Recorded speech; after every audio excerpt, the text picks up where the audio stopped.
Welcome to రాజనీతి. NDTV మన దేశంలో అత్యధిక వ్యూవర్షిప్ ఉన్న జాతీయ న్యూస్ ఛానల్. డిజిటల్ టెలివిజన్ ప్లాట్ఫామ్లో అత్యధికంగా వీక్షకులు ఉన్నారు ఈ ఛానల్కి. న్యూస్ విభాగంలో దాదాపు 40% షేర్ ఎన్డీటీవీదే. ఇంత షేర్ రావడానికి, అగ్రస్థానాల్లో నిలబడటానికి కారణం ఏంటంటే మొదటి నుంచి కూడా ఈ ఛానల్కు ఉన్న విశ్వసనీయత. ఆ విశ్వసనీయత కారణంగానే నెంబర్ 1 స్థానంలో ఉంది. పాత యాజమాన్యం ఉన్నప్పుడు వచ్చిన విశ్వసనీయతది. యాజమాన్యం మారిన తర్వాత ఆ విశ్వసనీయతకు గండి పడతా ఉంది. NDTV CEO cum chief editor Rahul Kanwal దావోస్లో ఏపీ ముఖ్యమంత్రి చంద్రబాబు నాయుడు ఇంటర్వ్యూ తీసుకున్నాడు. ఆ ఇంటర్వ్యూ సందర్భంగా చంద్రబాబు పొరపాటుగా 23 లక్షల ఉద్యోగాలు కల్పిస్తామని చెప్పబోయి 23 లక్షల కోట్ల ఉద్యోగాలు అన్నారు.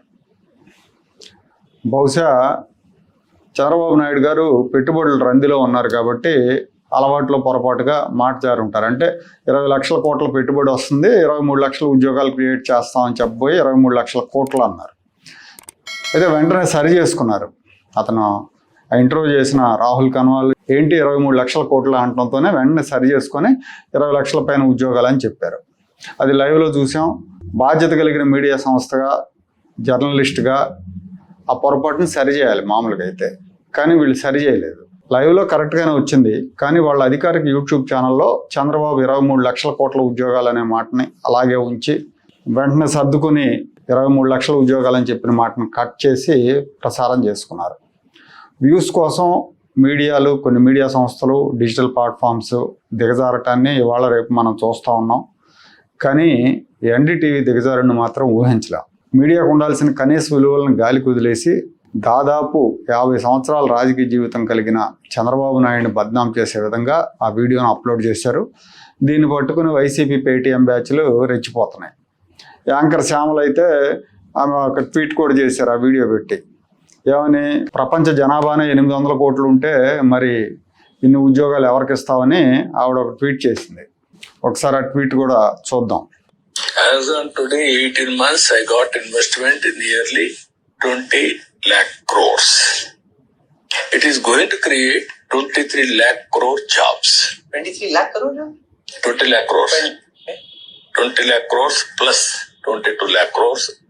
చూసారుగా, చంద్రబాబు మీద ట్రోలింగ్ మొదలుపెట్టారు. జాతీయ స్థాయిలో చంద్రబాబుని ట్రోల్ చేయడానికి చేసిన ఒక కుట్రలాగా అనిపిస్తుంది. ఎందుకంటే వీళ్ళు టీవీలో టెలికాస్ట్ చేసినప్పుడు కరెక్ట్గానే చేశారు, యూట్యూబ్లో అప్లోడ్ చేసినప్పుడు సరి చేసిన వాక్యాన్ని కట్ చేసి ఆయన పొరపాటుగా చెప్పిన దాన్ని టెలికాస్ట్ చేశారు. కొన్ని ఇంటర్వ్యూ చేసిన రాహుల్ కన్వాల్ సాదాసీదా జర్నలిస్ట్ కూడా కాదు, ఆయన ఛానల్కి ఎడిటరు, చీఫ్ ఎడిటరు, CEO కూడా. అలాంటి వ్యక్తి చేసిన ఇంటర్వ్యూని కట్ చేసి పేస్ట్ చేసి యూట్యూబ్లో అప్లోడ్ చేశారు. టీవీలో అయితే చంద్రబాబు సరిదిద్దుకున్న క్లిప్ని ప్రదర్శించారు, కానీ యూట్యూబ్ ఛానల్లో ఎడిట్ చేసి వేసుకున్నారు. ఈ విషయాన్ని ప్రముఖ ఫ్యాక్ట్ చెక్కర్ మొహమ్మద్ జుబేర్ వీడియో పెట్టి మరీ చెప్పారు. ఆయన కూడా ట్విట్టర్లో పోస్ట్ చేశారు ఆ వీడియో పెట్టి. మొహమ్మద్ జుబేర్ షేర్ చేసిన వీడియోని కూడా మనం ఒకసారి చూద్దాం. ఆయన ఏం పెట్టారంటే, ట్విట్టర్లో ఏం పోస్ట్ చేశారంటే, Chandrababu Naidu later corrects to 23 lakh jobs, but NDTV have edited that part from their YouTube channel అని పెట్టి ఆ వీడియో పెట్టారు. 20 lakh crores. Challenge of creating jobs in Andhra Pradesh. No, not only that. ఒకసారి ఆ video. As on today, 18 months, I got investment in nearly 20 lakh crores. It is going to create 23 lakh crore jobs. 23 lakh crore? 20 lakh crores. 20 lakh crores plus 22 lakh crores I attracted investment, which is going to create nearly 23 lakh crore, 23 lakh jobs. అంటే 20 లక్షల కోట్లకు పైగా పెట్టుబడులు నేను తీసుకొచ్చాను, 20 లక్షల పైగా ఉద్యోగాలు వస్తాయని ఆయన చెప్పారు. దాన్ని కట్ చేయటం మూలంగా వచ్చిన సమస్య, దాన్ని పట్టుకుని ట్రోల్ చేస్తూ ఉన్నారు. ఈ రాహుల్ కన్వాల్ గతంలో కూడా దావోస్లో ఇలాగే మహారాష్ట్ర ముఖ్యమంత్రి దేవేంద్ర ఫడ్నవీస్ సతీమణి అమృతాన్ని కూడా ఇంటర్వ్యూ చేశారు. ఆ ఇంటర్వ్యూ కూడా చాలా హోందాతనం మచ్చుకైనా లేకుండా మంచులో బయట అవుట్డోర్లో చేశారు. అక్కడేం చేయొచ్చు, కాకపోతే ఆమెను ప్యాంపర్ చేస్తూ ఈయన మెలికలు తిరిగిపోతూ ఇంటర్వ్యూ చేశాడు. తాను ఒక సీరియస్ జర్నలిస్ట్ అన్న సంగతి మర్చిపోయి, సీనియర్ జర్నలిస్ట్ అన్న సంగతి మర్చిపోయి, మీ మీద మంచు గడ్డలు విసరమంటారా, మీ బూట్లకు మంచు అంటుకోలేదు, నా బూట్లకు మంచు అంటుకుంది ఏంటని ఇలా సిల్లీ క్వశ్చన్స్ అన్నీ అడిగారు. సో దాన్ని ప్రసారం చేసుకున్నారు కూడా. అప్పుడు ఆయన ఈ టీవీలో లేరు, ఎన్డీటీవీలో వేరే టీవీలో ఉన్నట్టున్నారు. సో జర్నలిజంలో విలువలు ఎలా దిగజారిపోతున్నాయంటానికి ఈ 2 ఘటనలు ఒక ఉదాహరణ. ఇంత ట్రోల్ అవుతున్నా ఆ ఛానల్, ఎన్డీటీవీ ఛానల్ పొరపాటు జరిగిందని క్షమాపణ చెప్పలేదు.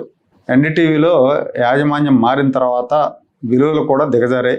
ఎన్డీటీవీ వ్యవస్థాపకులు ప్రణయ్ రాయ్, రాధికా రాయ్ వీళ్ళిద్దరూ కూడా సీనియర్ జర్నలిస్టులు.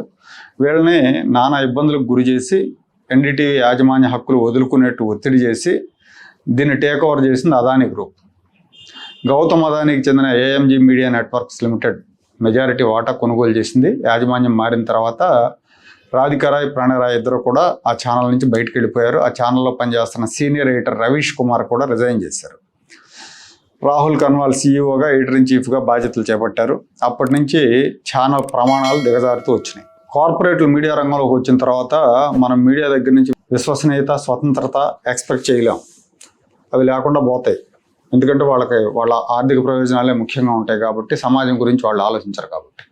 నరేంద్ర మోడీ ప్రధానమంత్రి అయిన తర్వాత ఈ దేశంలో వ్యాపార సామ్రాజ్యాన్ని విస్తరించుకుంటూ పోతున్న అదానీ గ్రూప్ తన సామ్రాజ్యాన్ని మరింతగా విస్తరించడానికి మీడియా కీలకమైనదిగా గుర్తించి మీడియా రంగంలో ప్రవేశించింది. వ్యాపార ప్రత్యర్థి రిలయన్స్ ముఖేష్ అంబానీ చేతిలో అప్పటికే నెట్వర్క్ 18 పేరుతో దేశంలో అతిపెద్ద న్యూస్ నెట్వర్క్ ఉంది. సో అందుకని అదానీ గ్రూప్ కూడా వ్యాపార విస్తరణ కోసం మీడియా రంగంలో ప్రవేశించింది. వ్యాపార విస్తరణలో మీడియా ప్రాముఖ్యతను గుర్తించి ఈ అదానీలు, అంబానీలు ఈ రంగంలోకి ప్రవేశించారు. జర్నలిజం నేపథ్యం లేని కార్పొరేట్లు మీడియా రంగంలోకి వచ్చాక నైతికత, విశ్వసనీయతలు కనుమరుగవుతాయి. వ్యాపార ప్రయోజనాలే కీలకంగా మారతాయి.